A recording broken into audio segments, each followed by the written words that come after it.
최근 중국인은 한국인보다 뭐가 부족한가? 라는 책이 중국에서 다시 인기를 끌고 있습니다. 이 책은 최근에 발행한 책이 아님에도 불구하고 몇 년 전 지식인이 쓴 책이 최근 현대 한국과 중국의 모습을 정확히 예측하고 있다는 의견이 나오고 있습니다. 특히 이 책을 쓴 사람은 중국의 유명학자로서 중국인의 국민성 심리, 경제 등 다양한 방면을 분석한 책을 여러 번 출간하여 많은 중국인에게 아주 큰 인기를 받고 있습니다. 얼마 전 중국 경제학자가 이 책을 읽고 나서 느낀 점을 발표하며 한국과 중국의 다른 점을 이야기한 것이 중국 SNS에서 큰 관심을 받고 있습니다. 얼마 전에 중국인이 한국인보다 부족한 점이 무엇인가? 라는 책을 읽었습니다. 읽고 나니 감회가 새로운데요. 중국인이 한국인보다 부족한 것이 무엇이 있을까라는 질문에 몇 년이 지난 지금까지도 그 답을 못 찾고 그저 중국의 좋은 소리만 늘어놓고 답을 회피하죠. 그 답을 찾는 것에 도움을 드리고자 글을 남깁니다. 근현대사를 비교해보면 한중 양국의 국민이 비슷한 상황이었습니다. 모두 일제의 침략을 받았었죠. 한국은 지금까지 일본을 싫어합니다. 그런 모습을 쉽게 찾아볼 수 있는데 한국은 일본과 어떤 스포츠를 하더라도 목숨을 걸고 이기려는 의지를 보입니다. 특히 일본의 축구를 지면 대한해협에 빠지겠다라는 결의를 보이며 일본과의 승부에 최선을 다합니다. 심지어 한국은 일본의 가위바위보조차 지기 싫어합니다. 하지만 중국인들은 그런 마음이 조금이라도 있나요? 매번 일본과의 경기에서 패배할 뿐만 아니라 그들을 이기고 싶어 하지도 않습니다. 그저 빨리 경기가 끝나기만 기다리는데 이런 모습에서도 한국과 중국의 차이점을 알 수 있죠. 2차 세계대전이 끝난 후 두 국가 모두 가난했었지만 그 역경을 이겨내고 경제적으로 큰 성장을 했습니다. 하지만 세계 여러 나라가 평가하길 중국은 아직 멀었다고 했습니다. 한국의 발전이 왜 중국보다 더 빠르고 합리적이었을까요? 그것은 바로 국민성이 다르기 때문입니다. 세계 어느 나라를 가도 중국인은 환영받지 않습니다. 외국에서 외국인들이 일본인을 보면 환영해주고 한국인들을 보면 궁금해하고 친해지고 싶어하고 중국인들을 보면 피하고 싶다고 합니다. 중국인들이 세계 여러 나라 관광지에서 하는 행동을 보세요. 유명 관광지를 중국식 관광지로 만들죠. 게다가 쓰레기도 넘쳐나는데 모두 다 메이드 인 차이나로 적힌 쓰레기들입니다. 이런 모습을 보면 저라도 중국인들을 피하거나 환영하지 못할 겁니다. 도덕적인 모습도 한국과 극명히 차이납니다. 한국인들이 서로 단합하여 문제를 해결하는 모습을 많이 볼 수 있죠. 태안기름 유출 사건 당시 온 국민이 발 벗고 나서 기름을 닦은 것, 술을 싣고 가던 차가 넘어지자 학생들이 너 날 것 없이 도와준 사건, IMF 금 모으기 운동 이런 것은 이제 너무나 많이 들어서 지겨울 정도입니다. 우리 중국인도 이런 이야기가 지겨울 정도로 중국에서 좋은 모습이 나왔으면 좋겠습니다. 길거리에서 사람이 맞고 있어도 그냥 방관하고 구급차가 지나가도 자기 먼저 가겠다고 길을 비켜주지 않는 모습 등 우리는 절대 먼저 나서서 도와주려는 의지를 보이지 않습니다. 특히 서방 국가가 중국 여행 가이드에서 자국 여행자들에게 다음과 같은 내용을 보이며 경고를 했습니다. 첫째, 중국인들은 공공장소에서도 시끄럽게 떠드니 귀마개를 가져가라. 둘째, 교통규칙을 지키지 않는 준법 정신이 결여되어 있으니 횡단보도에서도 주의하라. 셋째, 식당이나 가게에서 종업원의 서비스 태도가 불량하니 많은 돈을 비용을 지불하고 좋은 서비스를 바라지 말기가 있습니다. 지금 중국인의 도덕의식이 너무나도 결여되어 있습니다. 위기일 때 단합되는 한국과 위기일 때 나 몰라라 흩어지는 중국. 이것이 바로 나라의 위기가 찾아왔을 때 어떻게 위기를 극복할 수 있는지 단적으로 보여주는 모습입니다. 길을 지나가다가 한 행인이 지병이 있어 쓰러졌지만 아무도 손을 내밀어 도와주지 않습니다. 게다가 사람 사이에 대한 배려도 부족하고 선생님에 대해 존경심도 없고 자기밖에 모르는 사람들이 많은데요. 과연 이런 나라가 번창할 수 있겠습니까? 중국인들이 버리는 문화를 한국은 그대로 가져와 배웁니다. 인해충효라는 유교적인 도덕신조가 중국에서는 더 이상 찾아볼 수도 없고 오히려 한국인들이 지키고 있는 예절입니다. 한국의 사회풍토, 사회 구성원의 도덕 수준은 중국보다 훨씬 높습니다. 애국주의와 민족주의는 한국인의 가장 두드러진 민족적 특성이 되었습니다. 일제강점기 당시 한국인들은 일본의 제국주의에 맞서 많은 독립운동을 했었습니다. 하지만 중국인들은 그 많은 인구가 있었음에도 그 누구 하나 나서지 않았죠.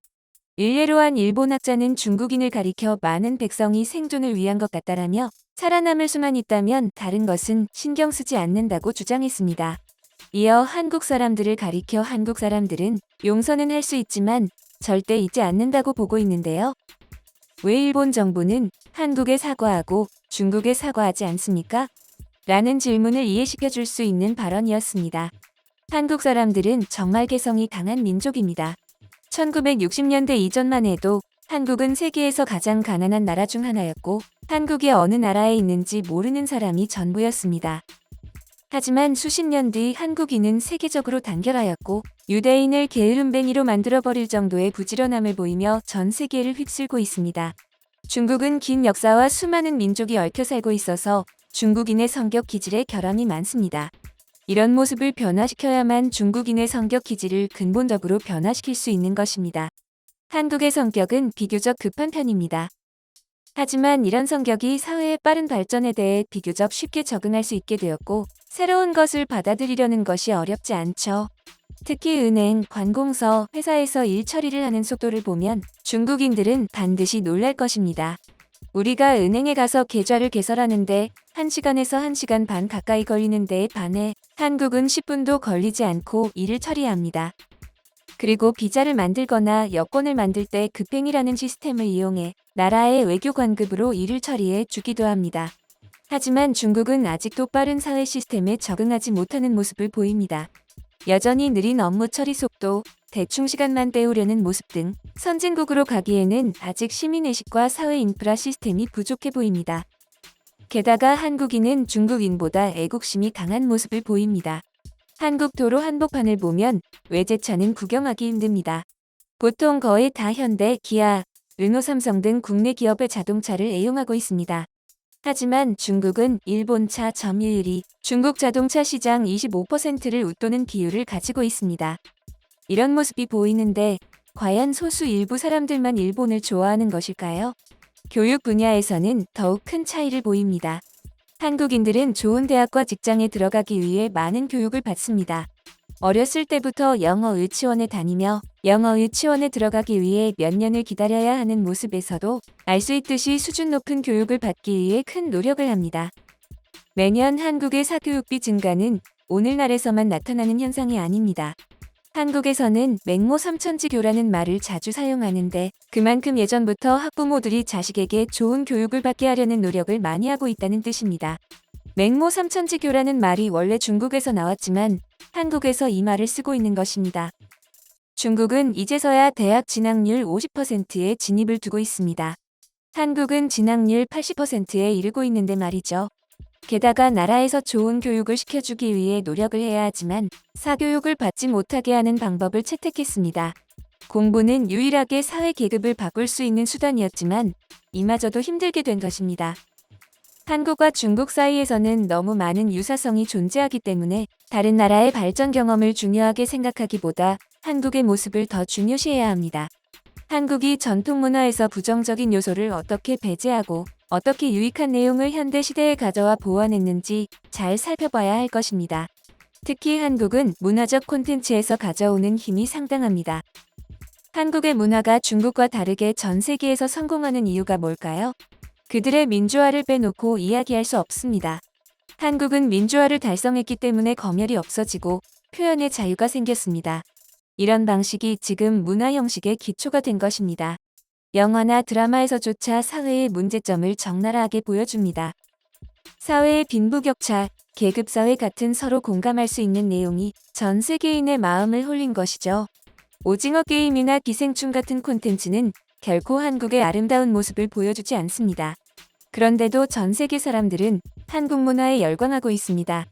하지만 중국은 아직까지 이런 방법을 쓸 수가 없습니다. 영화나 예능을 만들면 하나하나 검열을 받게 되니 표현의 제한성이 생기고 그로 인해 창의적인 작품을 만들어 내기 힘듭니다. 그래서 중국의 작품들이 중국 안에서만 유행하는 것입니다. 그저 군인들과 학생들로 하여금 장진호를 보게 하여 애국심을 고취하는 모습은 우리를 더욱더 우물 안의 개구리로 만드는 것입니다. 그리고 우리는 스스로 지나친 우월감을 가지고 있습니다. 최근 장진호 영화의 쓴소리에다가 문제가 발생했던 모습을 보면 우리가 가야 할 길은 아직 멀었습니다. 중국은 스스로 비판할 수 있는 문화적 역량을 갖춰야 할 것입니다. 그럼 자연스레 중국의 콘텐츠가 전 세계에 통할 수 있게 될 것이니까요. 우리가 스스로 우리 문화를 좋아해야 비로소 다른 나라 사람들도 중국을 좋아할 것입니다. 한국은 이렇게 스스로를 비판하며 개선해왔습니다. 그렇기 때문에 한국의 자긍심은 경제적인 성과에서만 나오는 게 아니라 그들이 이루어낸 진정한 가치에서부터 나오는 자부심이다라고 말했습니다. 과연 중국이 한국의 장점을 살려 중국의 문제점을 개선해 나갈 수 있을지 궁금해지는데요.